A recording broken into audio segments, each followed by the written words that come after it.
Meus irmãos, vamos a esse texto também, Mateus 26 e versículo 28. Hoje é um dia especial para nós, porque é o dia do Senhor, é o dia que nós celebramos ao nosso Salvador, Redentor de nossas almas, mas é um dia também que nós cercamos a mesa do Senhor, que nós participaremos do sacramento da ceia. Hoje também teremos batismo de nossa irmã Gisele, e o recebimento também como membro da igreja, seu esposo Joel, que estiveram há pouco aqui à frente. Então, esse é um dia festivo para nós e muito abençoado, porque além de ser um dia muito abençoado por ser o dia do Senhor, também é um dia que o Senhor testemunha a nós o crescimento do seu rebanho aqui em Caruaru. O Senhor tem feito isso por nós. Há pouco vimos, quando preguei para as crianças, tantas crianças aqui na frente e tantas crianças de colo chorando na hora do sermão. Vocês ouviram? Os irmãos ouviram? Isso nos lembra, cada choro desse nos lembra que o Senhor tem feito crescer esse rebanho. Não esqueçam disso, irmãos. Não esqueçam disso.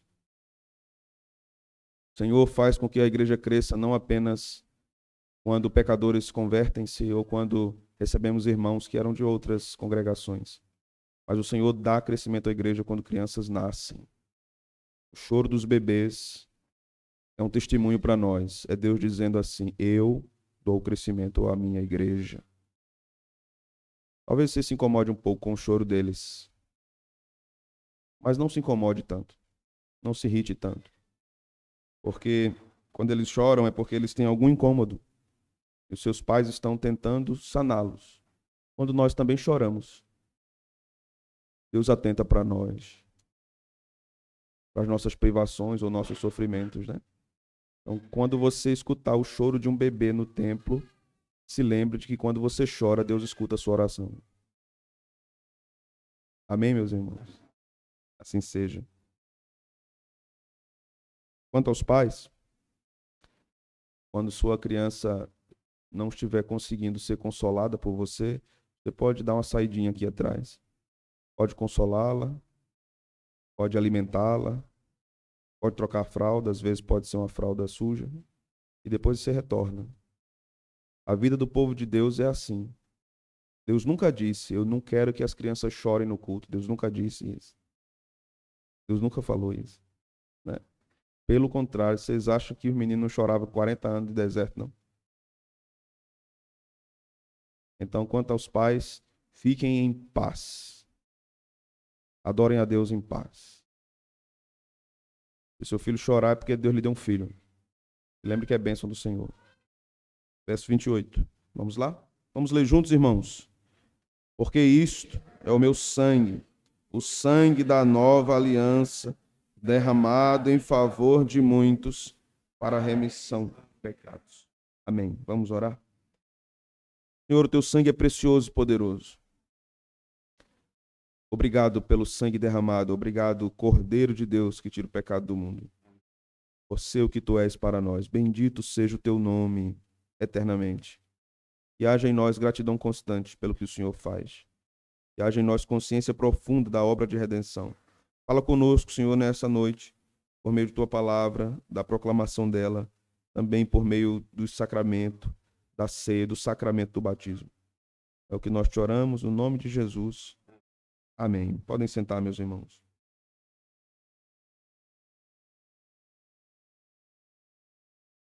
Um teólogo chamado Palmer Robertson publicou alguns livros, na verdade, 2 livros importantes, 2 livros teológicos importantes sobre a teologia da aliança. O primeiro livro chama-se O Cristo dos Pactos. Se você gosta de ler e é um leitor, eu gosto de ler obras cristãs, eu recomendo que você leia essa obra, O Cristo dos Pactos. E publicou outro chamado Alianças, e é um resumo deste primeiro. Homer Robinson nos diz que toda aliança é selada com sangue, e ela é administrada através do sangue nas Escrituras. Isso vai acontecer várias vezes nas Escrituras. A aliança com Abraão, por exemplo, no capítulo 15 de Gênesis, nos mostra que os animais foram mortos e o Senhor passa pelo meio dos animais. Nós observamos que isso inicia-se, na verdade, lá no Jardim do Éden, quando Adão e Eva pecam, eles caem e eles se escondem, eles se vestem de folhas e o Senhor os acha. A palavra nos diz que Deus faz roupas de peles de animal para eles, para os nossos primeiros pais, né? Para que aquilo fosse feito, era necessário que o sangue do animal, dos animais, fosse derramado. Aquela cobertura de Adão e Eva com aquelas peles era uma espécie do que nós chamamos, lá na frente do Novo Testamento, de propiciação, de cobertura. Deus estava proporcionando aquela proteção através das peles, mas antes disso, através do sangue derramado. Então Deus sela geralmente sua aliança através de sangue derramado. As alianças relacionadas à redenção estão sempre nesse contexto. Nós temos dois contextos gerais nas Escrituras: o contexto pré-redentor e o contexto redentor. O contexto pré-redentor é tudo que se refere ao que aconteceu antes da queda. O contexto redentor é tudo o que acontece depois da queda. Então, isso vai do capítulo 3 de Gênesis até o último capítulo de Apocalipse. Quando nós lemos o capítulo 12 de Êxodo, como o fizemos no início do culto, nós observamos que o cordeiro, um cabrito, deveria ser morto. Famílias pobres que não tivessem condição de comprar o animal deveriam juntar-se para aquele rito. Seria muito importante isso acontecer, porque aquilo simbolizava também a comunhão dessas famílias, a comunhão do povo de Deus. O animal seria morto, seria assado e teria que ser comido em todas as suas partes. E o sangue deveria ser colocado na verga da porta. Quando o anjo destruidor passasse pela nação e observasse a porta manchada de sangue, ele não entraria ali para matar, para destruir. O povo de Deus entendeu o ensinamento do Senhor, e aquilo também era uma evidência da aliança. Então, em toda a porta que estava manchada de sangue, o Senhor não destruiu aquele povo. Isso nos leva lá para o Novo Testamento. Nos ensina algumas coisas importantes acerca do que Jesus disse, principalmente quando o texto de Êxodo vai dizer que os israelitas deveriam comer todas as partes do cordeiro. Vocês se lembram disso na leitura? Todas as partes do cordeiro deveriam ser comidas. Nenhuma delas deveria ser rejeitada pelo povo. E eu queria então que vocês abrissem comigo no Evangelho de João, para nós lermos uma passagem. Capítulo 6 do Evangelho de João, versículos 53 ao 56.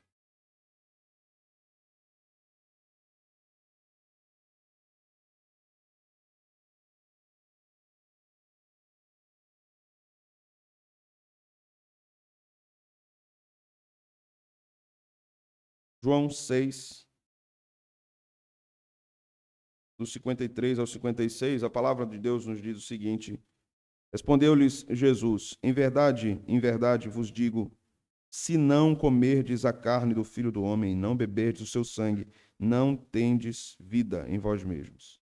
Quem comer a minha carne e beber o meu sangue tem vida eterna, e eu ressuscitarei no último dia.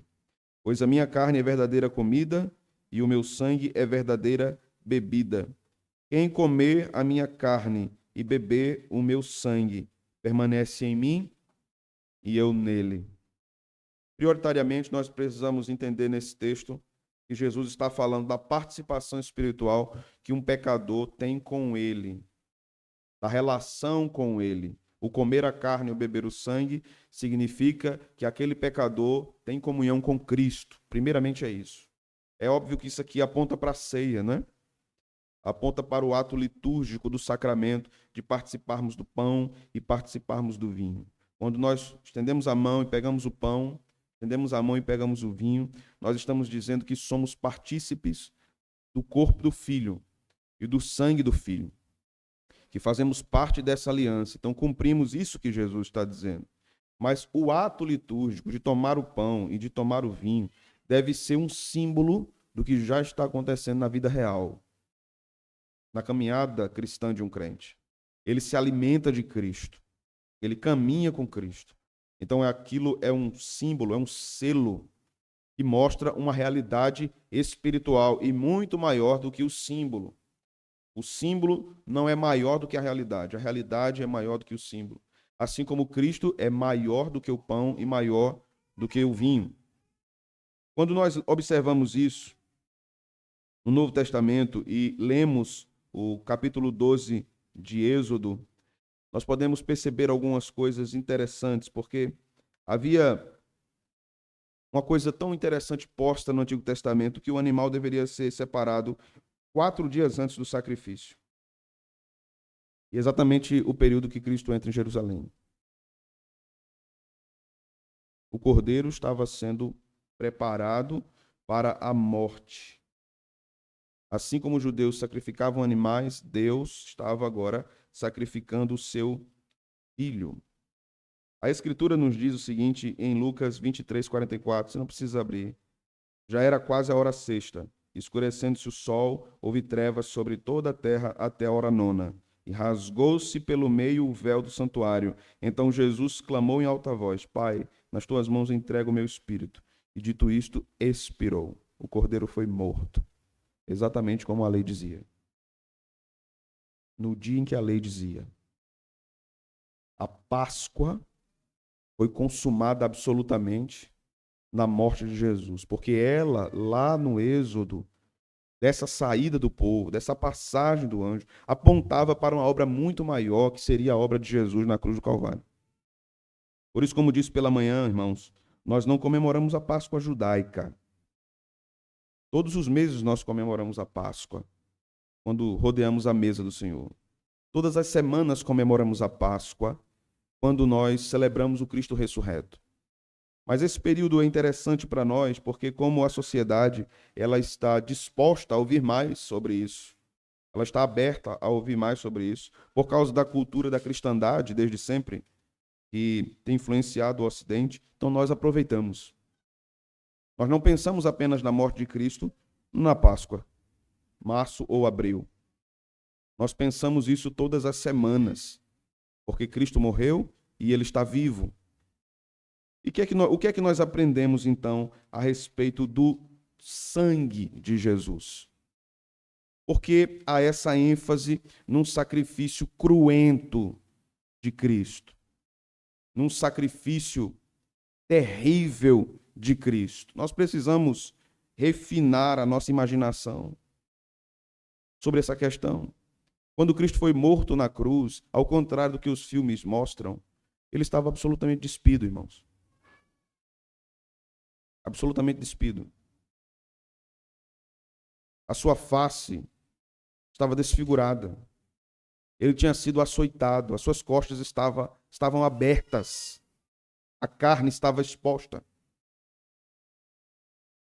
Ele estava num lugar de sofrimento terrível ali.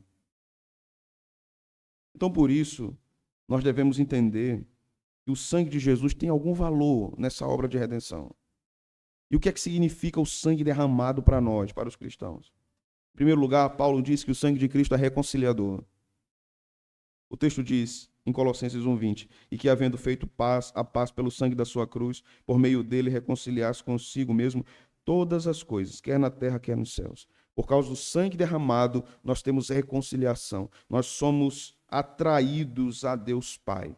Sem o derramamento de sangue, não há remissão de pecados. Não há perdão de pecados.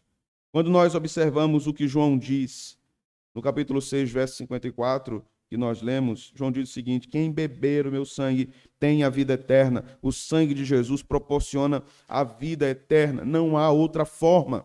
Somente apenas por meio do sacrifício de Jesus, o homem é alcançado para a salvação. Não é o seu sangue derramado. Não é a sua vida cumprindo alguma promessa, algum voto que faz com que ele seja melhor e digno de salvação. É pelo derramamento do sangue de Jesus. Quando nós observamos Hebreus 9:14, o texto diz o seguinte: muito mais o sangue de Cristo, que pelo Espírito eterno a si mesmo se ofereceu sem mácula a Deus, purificará a nossa consciência de obras mortas, para servirmos ao Deus vivo. O autor aos Hebreus está nos dizendo que o sangue de Cristo é pacificador e é purificador.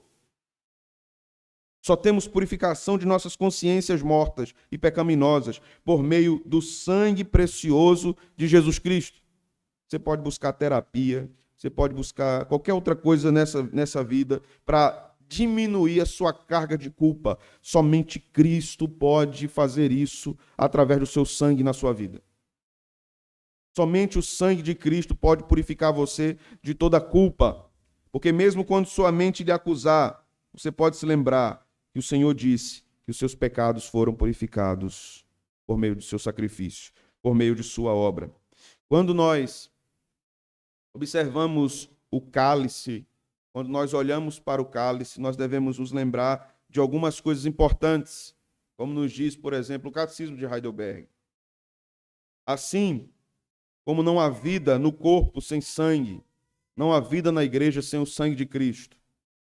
O sangue de Cristo corre nas veias da igreja, e sem este sangue não há vitalidade na igreja.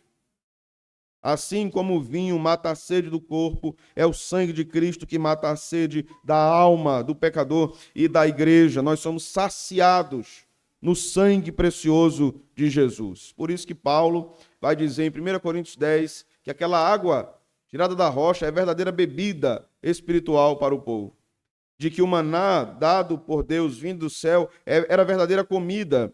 Mas Paulo vai dizer que a rocha era Cristo e que aquele pão apontava também para Cristo. Por isso que em outro lugar, outro apóstolo vai dizer, ou vai registrar um dito de Jesus: eu sou o pão da vida. Tudo isso aponta para Cristo. A Bíblia toda aponta para Cristo. O Antigo Testamento todo aponta para Cristo. As necessidades de sua alma apontam para Cristo. A insatisfação que você tem com essa vida, com esse mundo, com a futilidade do nosso tempo, apontam para Cristo. Porque tudo na criação e na Escritura diz em uma só voz, em um só coral. Tudo só tem sentido e significado em Cristo. Será que você já consegue entender isso?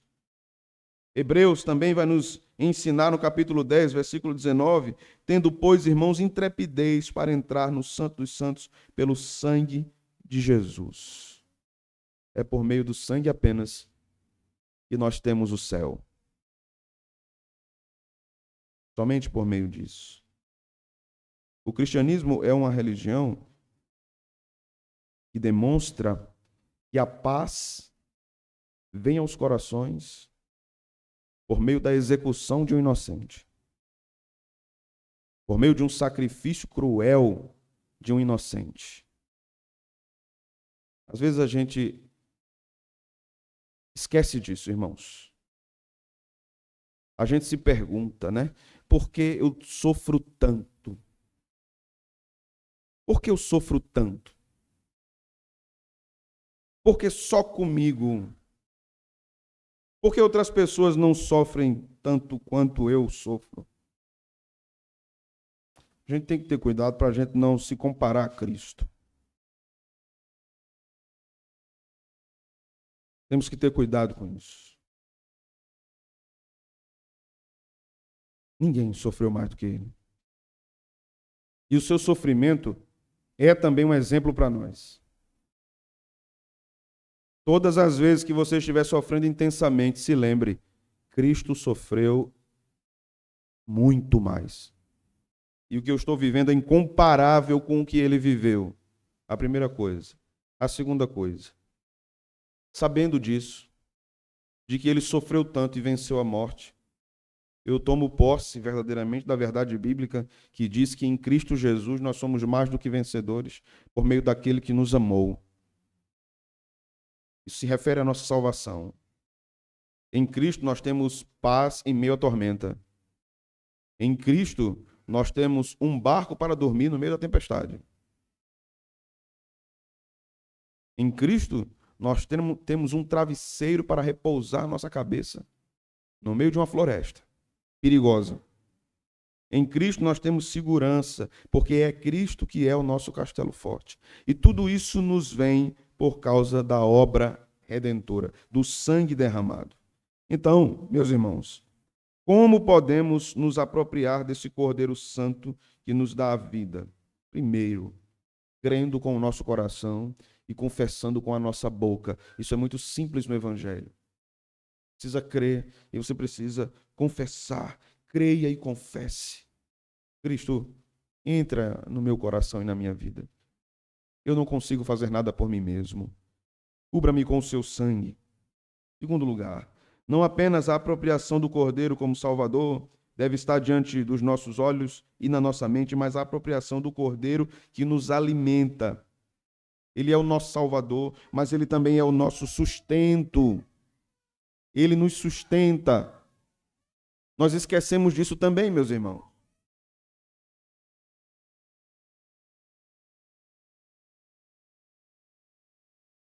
Nós entendemos que ele é o Senhor de nossa vida, que ele nos salvou, mas esquecemos que ele nos sustenta, que ele que nos ampara, que ele que nos alimenta, que é ele que nos fortalece. Não esqueçamos disso. Em terceiro lugar, devemos observar símbolos como a ceia, por exemplo, que nos mostram que ele é presente e a sua presença é real, que ele é a nossa Páscoa, que ele é o nosso preservador, que o seu sangue nos preserva. Há um desafio para as nossas mentes, para o nosso coração.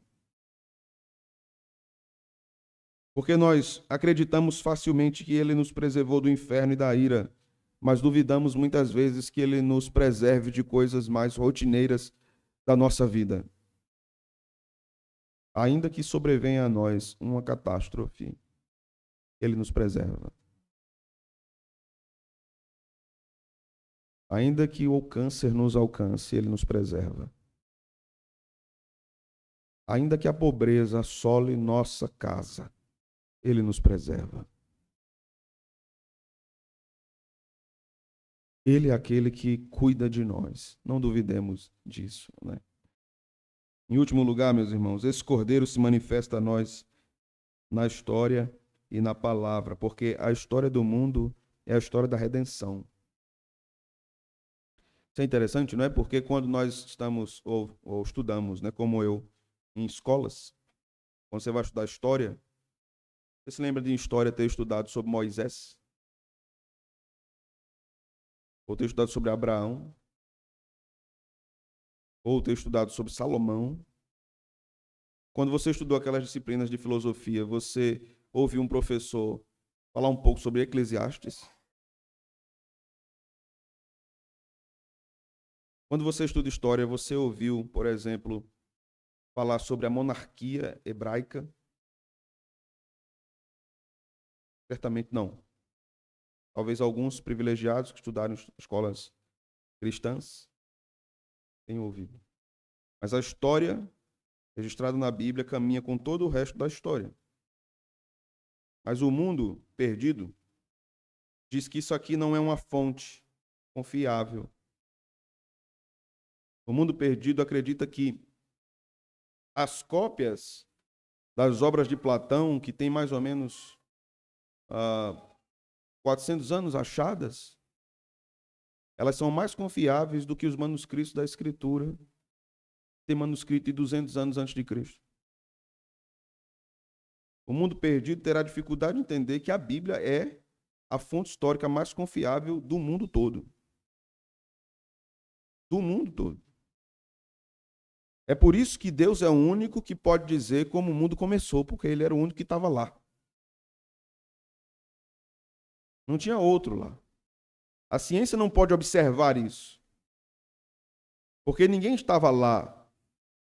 Somente ele estava lá. Quando nós observamos para o que o mundo diz a respeito do Evangelho e o que o Evangelho diz a respeito do mundo, muitas vezes nós estamos abraçando o lado oposto, fazendo a leitura contrária, por limitação nossa, não por limitação de Deus, não por falta de sabedoria de Deus ou inteligência divina, por limitação nossa. Então, quando nós observamos a obra de Cristo, precisamos entender que isso é um divisor de águas na história de toda a humanidade. Se Cristo não tivesse morrido, a Europa não tinha passado por um processo de alfabetização a partir de Lutero. Se o sangue de Jesus não tivesse sido derramado, aquele povo ignorante que ficava ouvindo missa tridentina em latim, do sacerdote de costa para eles, nunca tinham ouvido que o evangelho é o poder de Deus para a salvação de todo aquele que crê. Nunca teriam ouvido. Se Cristo não tivesse morrido, nós não teríamos o grande avanço em várias áreas, como a criação de hospitais na Europa, com Calvino, por exemplo, em Genebra. Se o sangue de Jesus não tivesse sido derramado, isso não teria acontecido também lá na frente. Se Jesus não tivesse morrido, várias nações não tinham conhecido o evangelho da graça. Em vários lugares, o cristianismo não tinha chegado, mesmo por meio da fé católica. Se Cristo não tivesse morrido, não existia nada de cristianismo. E o que teríamos no mundo? Apenas paganismo, politeísmo, sacrifício de crianças, como se fazia antigamente. Cristo muda tudo. Cristo não muda o curso apenas da história. Cristo muda o curso da história da minha vida e da sua vida. Da minha casa, da sua casa, da nossa igreja. Cristo é a peça fundamental. Ele é a pedra angular. Ele é o que sustenta todas as coisas. Ele é a pedra de esquina. O sangue da nova aliança foi derramado em favor de muitos. Isso quer dizer que nem todos serão salvos, como o texto diz, mas muitos serão. E todos aqueles por quem ele morreu virão. Virão. Isso também para nós é consolador, porque você observa alguém, você que é pai, que é mãe, que ora pelo seu filho desviado do evangelho da graça de Deus. Quando o Senhor quiser salvar, ele o fará.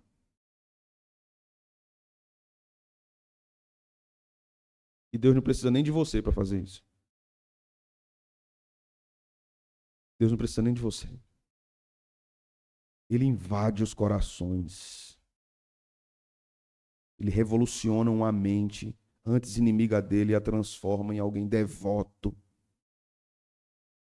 Jesus salvou uma prostituta, dizendo: todos esses maridos que você teve, nenhum deles era seu marido. Não peque mais. Jesus salvou um bandido publicano. Siga-me.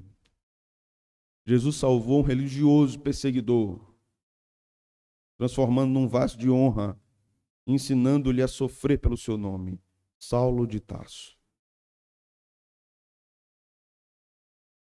Esse é Jesus que nós cremos. Poderoso, fiel e verdadeiro. Senhor, nós louvamos o teu nome nessa noite. Deus eterno e justo. Bendito seja o teu nome para sempre. Que a tua mensagem penetre nos nossos corações. Hoje e sempre. Amém. Eu gosto